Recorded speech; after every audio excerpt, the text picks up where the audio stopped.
You know, I was just thinking about that in the studio before I came down here, and I think the first time I met Sid was at a Saturday morning art class. Picture this. A smoke-filled studio. Roger Waters sits still, arms crossed, a storm brewing behind his eyes. He's not mixing tracks. He's mixing rage. 5 bands. 5 names he can't stand. Not just petty dislike, full-on, bone-deep disdain. When Roger Waters hates something, it echoes. Roger Waters built his name on rebellion. His music wasn't safe, it screamed. So when he calls someone out, he means it. These are 5 bands he believes betrayed what rock was meant to be, loud, raw, and real. The first? The one that's haunted his shadow for decades. U2. It started with admiration. It ended in disgust.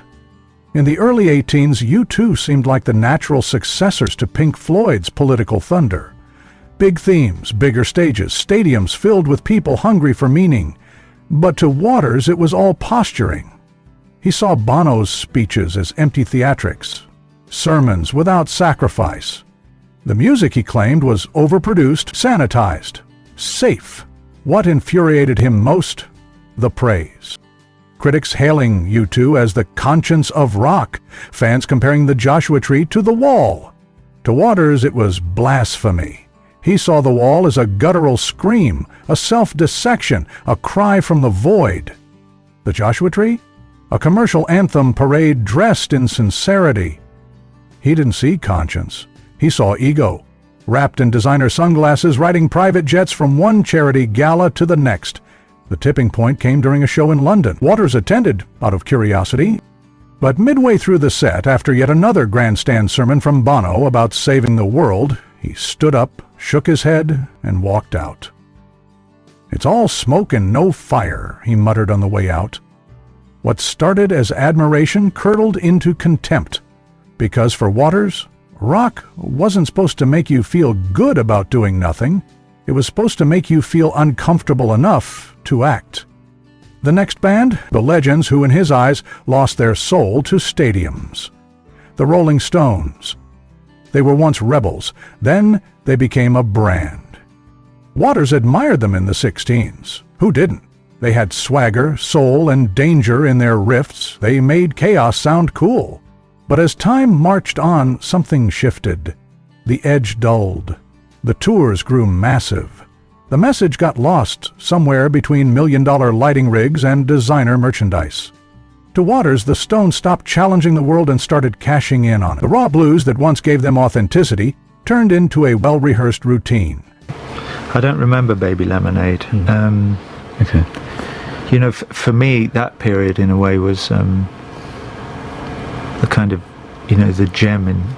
Dressed in nostalgia and commercial polish. He saw them as caricatures of their former selves. Rock stars trading grit for glitz, protest for profit. It wasn't personal, it was principle. He believed they had the power to push boundaries, but instead, they sold comfort. Their late career albums, in his eyes, felt like empty echoes of past glory. The friction wasn't just philosophical, it was real. Backstage at a European festival in the 19s, Waters reportedly clashed with members of the Stones crew over performance order and sound checks. Tensions escalated when one of the Stones' tour managers dismissed Waters as too political for the crowd. The slight ha-ho stuck with him. From that moment, the distance grew colder. Invitations were ignored. Backhanded remarks circled in interviews. Though the two camps never exchanged blows publicly, those in the industry knew there was bad blood behind those smiles. So when asked if he'd ever share a stage with them, the answer was instant. He didn't want to be part of a circus. He wanted a revolution. Then came the band he called the soundtrack to shopping malls. Coldplay. Too clean, too careful, too safe. To Roger Waters, Coldplay was everything he believed rock shouldn't be. Over-sanitized, emotionally lukewarm, stripped of danger, music with no bite. He saw their sound as packaging, not purpose. He never hid his contempt for pop rock, made to blend into elevators and tech company ads. Coldplay, with their pastel visuals, shimmering optimism, and stadium-sized niceness, became his prime target. To him, they were the musical equivalent of a soft blanket during a fire. What infuriated him wasn't their popularity, it was their emptiness.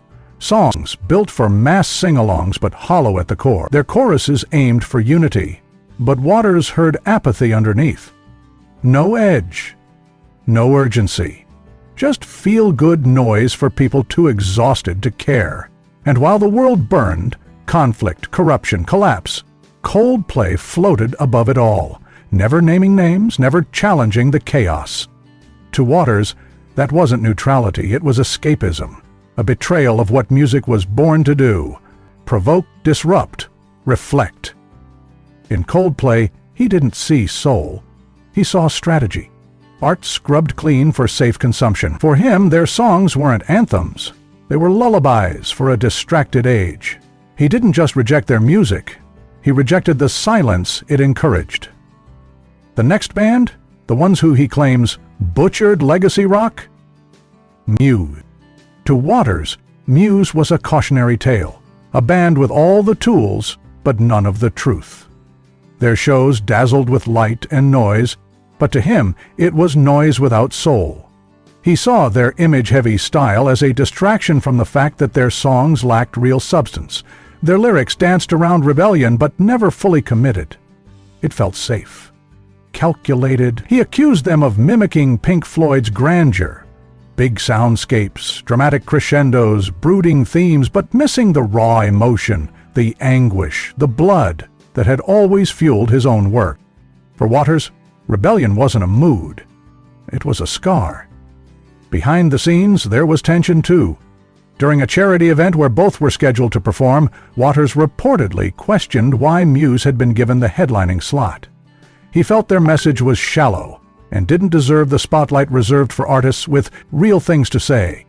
Their teams never clashed publicly, but those in the industry whispered about Waters' irritation. Muse's subtle nods to Floyd-style production without Floyd-level depth felt to him like theft without understanding, a tribute without reverence.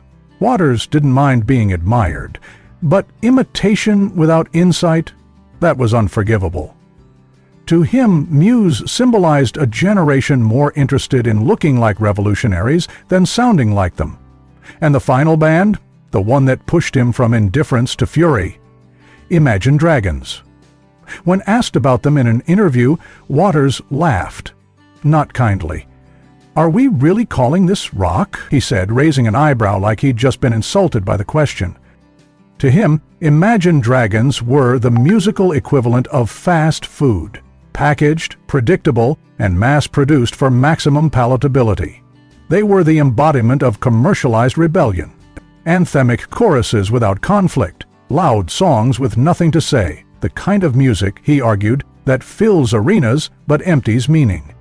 He saw them not as a band, but as a brand, a product wrapped in guitars and neon, in guitar form tailored for algorithms and halftime shows.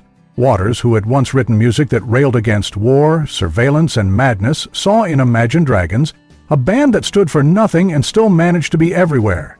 It wasn't just that they lacked substance, it was that they pretended to have it.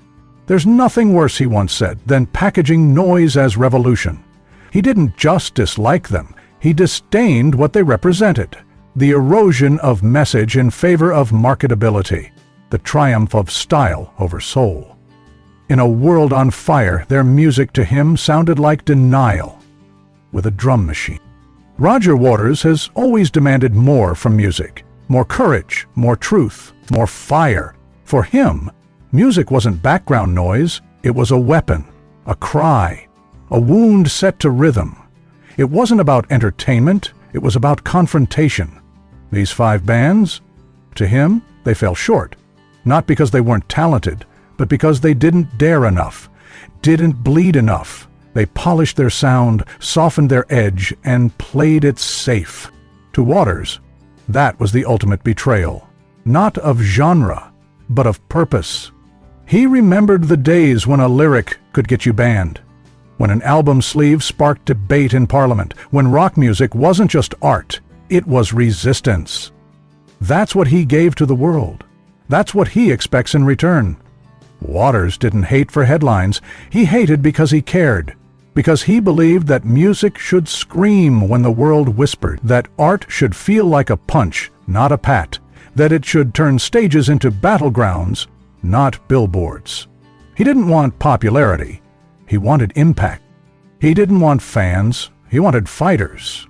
He wanted soundtracks for marches, not shopping malls. Lyrics that challenged authority, not flirted with algorithms. And when he listens today, he's not searching for comfort. He's searching for rebellion, for truth that bites, for music that feels like setting off an alarm in a sleeping world. Most of what he hears just isn't loud enough, not in message, not in meaning, not in guts. To him, the industry got too quiet when the world needed volume. Because to Roger Waters, if your music doesn't challenge something, it might as well say nothing at all.